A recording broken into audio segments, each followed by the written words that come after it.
সংসদ সদস্য চায় যারা রাষ্ট্রকে সবার আগে রাখবে, দলীয় কোনো আদর্শকে আগে রাখবে না।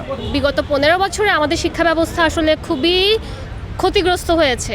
যারা চাঁদা নেয়, যারা খুন, লুট, তারপর টেন্ডারবাজি এসবে জড়িত, তাদের আমি চাই না। বেকারত্ব হ্রাস করা যায় যেভাবে, এই জন্য আর কি এটার জন্য সবচেয়ে বেশি পদক্ষেপ নেওয়া উচিত। ভোট মানে ব্যালট নয়, ভোট মানে আগামীর সিদ্ধান্ত। আসন্ন জাতীয় সংসদ নির্বাচনে কেমন নেতৃত্ব চায় সাধারণ জনগণ, জানাবো জনতার কণ্ঠে। সাথে আছি আমি মিনহাজুর রহমান।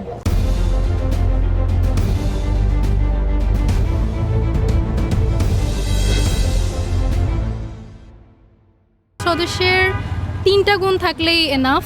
সেটা হচ্ছে সততা, জবাবদিহিতা, উন্নয়ন করার মানসিকতা। এই 3টা যদি একজনের মধ্যে থাকে তাহলে আমি তাকে সংসদ সদস্য হিসাবে নির্বাচিত হওয়ার জন্য ভোট দিব। মনে হয় শিক্ষা খাতটা অনেক বেশি ইম্পর্টেন্ট। তারপর আমরা যদি সবাই শিক্ষিত হই, মানে ভালো মানুষ হতে পারি, সেই ক্ষেত্রে দেখা যাবে যে সামগ্রিক দিক থেকে আমরা উন্নত হতে পারবো। আমাদের দেখা যায় যে শিক্ষিত হওয়ার পরেও বেকারের সংখ্যা অনেক বেশি। সো আমাদের গ্রাম পর্যায় থেকে শুরু করে প্রত্যেকজন স্টুডেন্টকে বা নাগরিককে যদি খুব ভালোভাবে ট্রেনিং দিয়ে কর্মক্ষম করে তোলা যায়, তো এইটা একটা ভালো দিক হতে পারে আমাদের অগ্রগতির জন্য। অনেক ত্যাগ এবং পরিশ্রমের বিনিময়ে আমরা হয়তো একটা ভালো নির্বাচন দেখতে পাবো। পুরো জাতি আমরা আশা করে আছি আমরা একটা সুষ্ঠু নির্বাচন দেখতে পাবো, এবং সেই সুষ্ঠু নির্বাচনের মাধ্যমে আমরা এমন জনপ্রতিনিধি চাই যারা নিজেদের পকেট ভরানোর চেয়ে বেশি আমাদের দেশের মানুষের উন্নয়নের কথা ভাববে, আমাদের দেশের উন্নয়নের কথা ভাববে।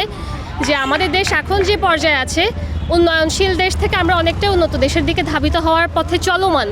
সেই চলমান প্রক্রিয়াটাকে আরও বেশি ধাবিত করে আমরা একসময় উন্নয়নশীল না, আমরা উন্নত দেশ হিসেবে বাংলাদেশকে দেখতে চাই বিশ্বের বুকে। অবশ্যই প্রথমে আমাদের শিক্ষা ব্যবস্থার উপরে মনোযোগ দেওয়া উচিত, কারণ বিগত 15 বছরে আমাদের শিক্ষা ব্যবস্থা আসলে খুবই ক্ষতিগ্রস্ত হয়েছে, ধ্বংসের মুখে পড়েছে শিক্ষা ব্যবস্থা। শুরুতেই শিক্ষার প্রতি গুরুত্ব দেওয়া উচিত, কারণ শিক্ষা জাতির মেরুদণ্ড। একটা দেশের শিক্ষিত জাতি যত বেশি গড়ে উঠবে, সেই দেশ তত বেশি উন্নতির দিকে ধাবিত হবে। এরপরে যদি বলি তাহলে সামাজিক আর্থিক যে ব্যবস্থাগুলো আছে, পারিপার্শ্বিক যে পরিস্থিতি, একটা সুনাগরিক দেশের গড়ে তোলা, একটা দেশের আর্থিক অবস্থা বেটার করে তোলা। এই যে আমাদের দেশে অনেক সম্পদ আছে, সেই সম্পদগুলোর যে প্রপার ইউজ করা যাবে, সেগুলোকে ইউজ করে যদি আমরা আরও বেশি নিজেদেরকে গ্রো আপ করতে পারি, এটাই আমাদের চাওয়া।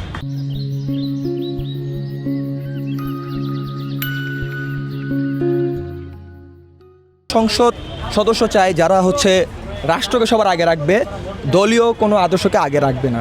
যারা জনগণের উন্নয়নের কাজ করবে, কোনো দল বা কোনো ব্যক্তি বিশেষে কাজ করবে না। এজন্য আমি তারুণ্য যে সংসদ সদস্য চাই, সেটা তারুণ্য নির্ভর চাই। এখানে কোনো প্রবীণ ব্যক্তি যারা চাঁদা নেয়, যারা খুন, লুট, তারপর টেন্ডারবাজি এসবে জড়িত, তাদের আমি চাই না। দীর্ঘ 17 বছর স্বৈরাচারী শাসনের পর জুলাই বিপ্লব আন্দোলনের মাধ্যমে যে পরিবেশ সৃষ্টি হয়েছে, নির্বাচনের যে পরিবেশ, সেটাতে অবশ্যই আমরা গতানুগতিক যে সিস্টেম ছিল সেটাকে ভেঙে আমরা বর্তমানে নতুন যে সিস্টেমগুলো অথবা আমাদের নতুন রাষ্ট্রের যে অবকাঠামোগুলো, এগুলো তৈরি করার ক্ষেত্রে যে জাতীয় সংসদ নির্বাচন হচ্ছে, সেক্ষেত্রে অবশ্যই আমরা তরুণদের পক্ষ থেকে আমাদের বিশেষ করে আমি প্রথমে বলবো আমাদের যে শিক্ষা সংস্কার, যেটা আমরা দেখেছি যে বর্তমান তদন্ত কমিশন তারা অনেকগুলো সংস্কার প্রস্তাব করেছে, কিন্তু শিক্ষা সংস্কারের নামে কোনো সংস্কার আমরা দেখি না। অথচ শিক্ষা খাতে আমাদের বিভিন্ন ধরনের ঘাটতিগুলো রয়েছে, যেগুলোর জন্য আমরা উচ্চশিক্ষা, তার আমাদের শিক্ষার মানোন্নয়ন, সেগুলো আমরা দেখতে পাচ্ছি না।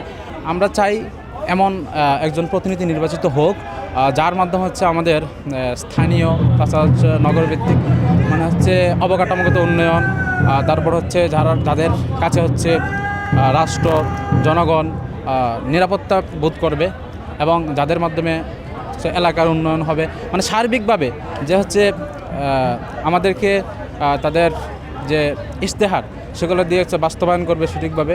আমরা এমন একজন নেতা চাচ্ছি। আমার কাছে মনে হয় এটাই সবচাইতে বেশি তার মধ্যে এই চিন্তাভাবনাটা থাকা উচিত, যে সে নিজের স্বার্থের কথা ভাবার আগে সে দেশের স্বার্থের কথা চিন্তা করবে, জনগণের কথা চিন্তা করবে। এটাই এখন কর্মসংস্থানের নিয়ে চিন্তা করা দরকার, কারণ এটা অনেক বড় একটা ইস্যু এখন।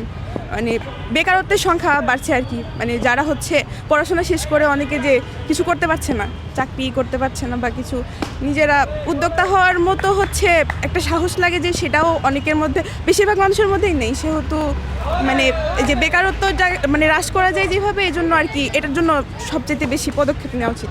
ত্রয়োদশ জাতীয় সংসদ নির্বাচনে একজন নেতার বৈশিষ্ট্য হবে যে বাংলাদেশকে যারা বুকে ধারণ করে, বাংলাদেশকে তারা ধারণ করে এবং আগামীর যে তারুণ্যর যে পালস বুঝে যারা রাজনীতিতে যারা তাদেরকে পালস বুঝে রাজনীতি করবে, তাদেরকে আমরা অবশ্যই চুজ করব এবং আমি মনে করি তরুণ সমাজ এমন নেতৃত্ব বেছে নেবে।